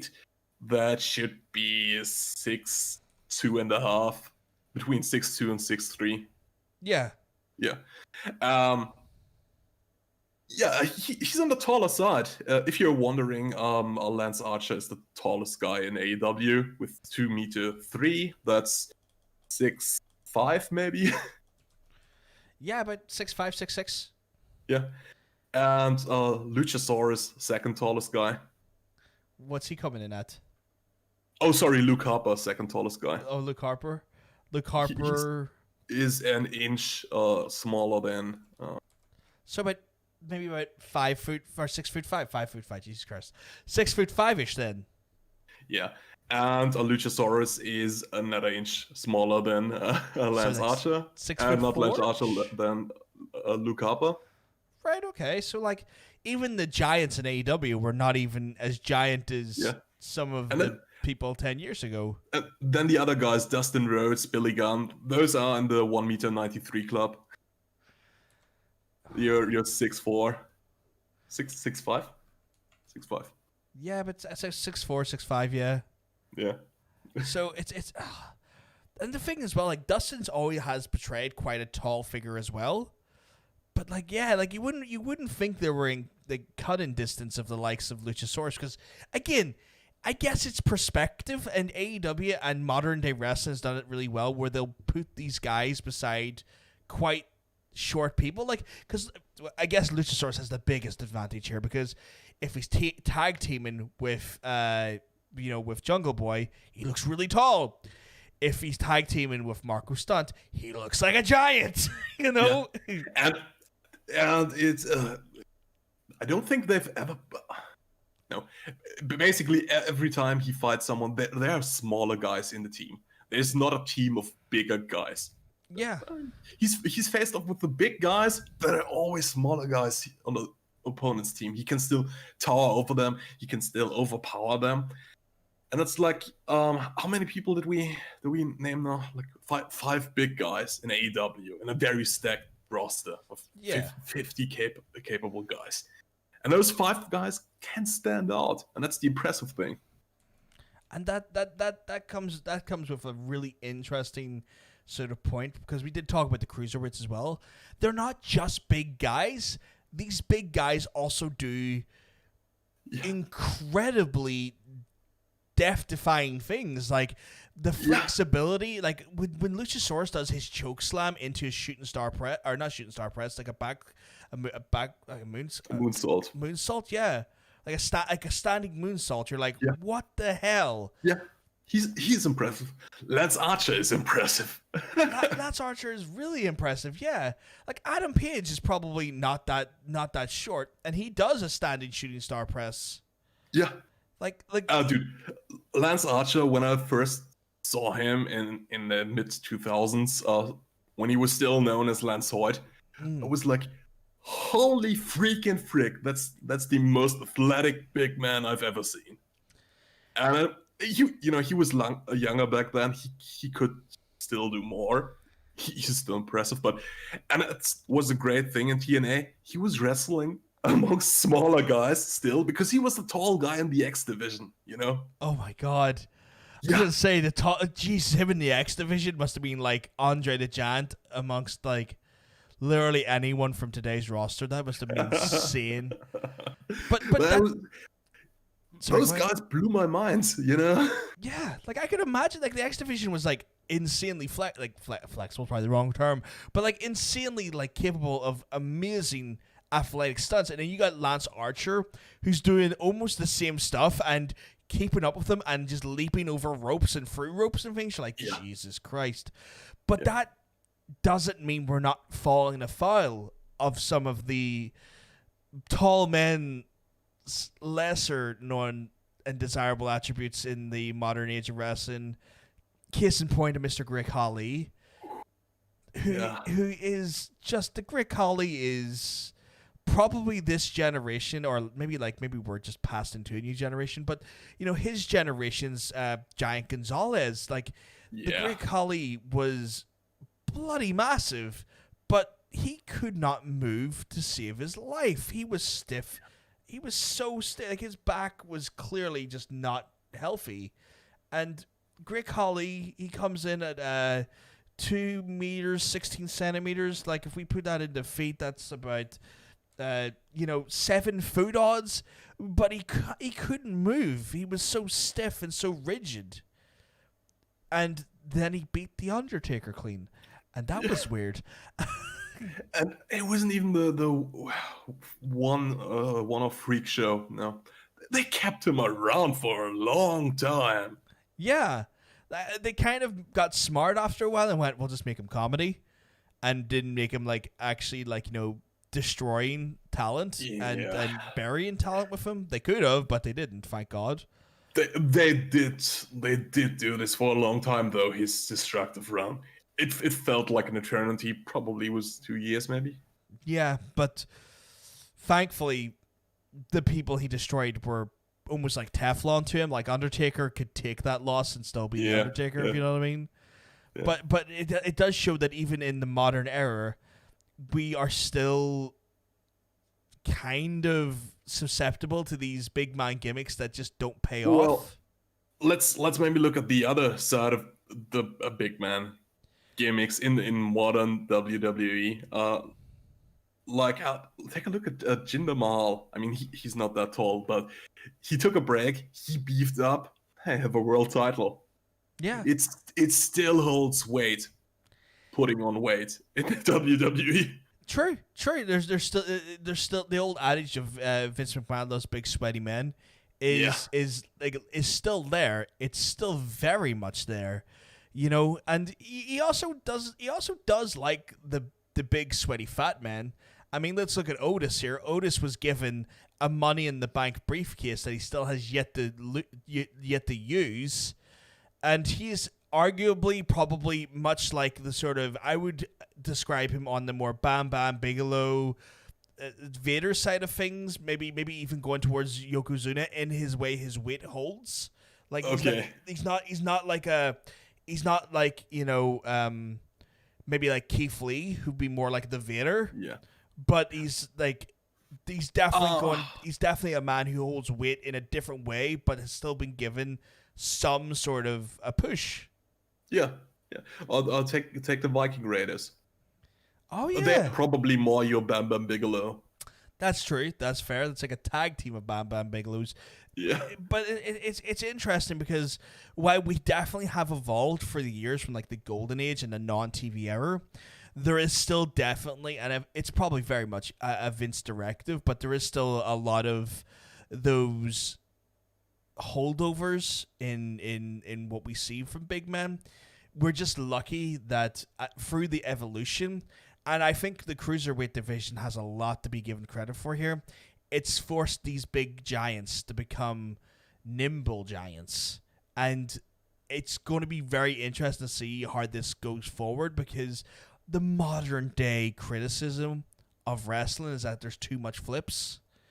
Do we see these big men maybe come back in and show a more brute force approach going into the 2020s? Or do we see these big men do even more flips and shatter our expectations even more? And I'm really quite keen to see how this works, because the evolution of the big man is always going to be inside wrestling. There'll never not be a day where a big man's not wrestling. Yeah, for sure. Chris, that's been a long episode, bro. That has been definitely a long episode of the Powerbotch Podcast. We went for like near 2 hours, guys. Didn't plan on doing that. Didn't plan on doing that, but sometimes our case studies do tend to drag us on a little bit more. But they're fun to talk about. We hope you enjoy them, of course, as well. But, I think we have to wrap it up, Mr. Freed. What do you think? Yeah, do us all a favor and make it snappy. I'll make it snappy. Guys, if you've enjoyed the podcast, you know what you gotta do. You gotta give the big thumbs up. Hit the subscribe button. That way you don't miss out on the podcast as it goes live.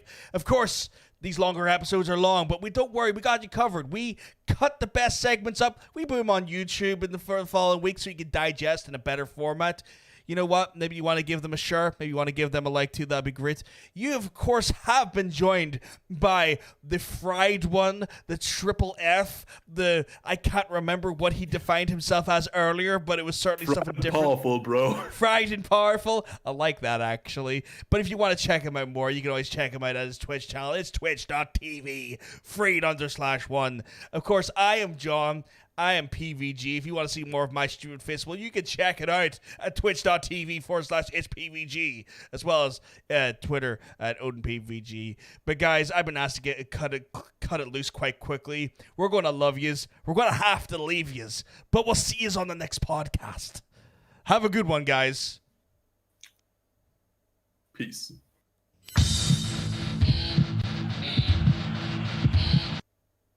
Oh.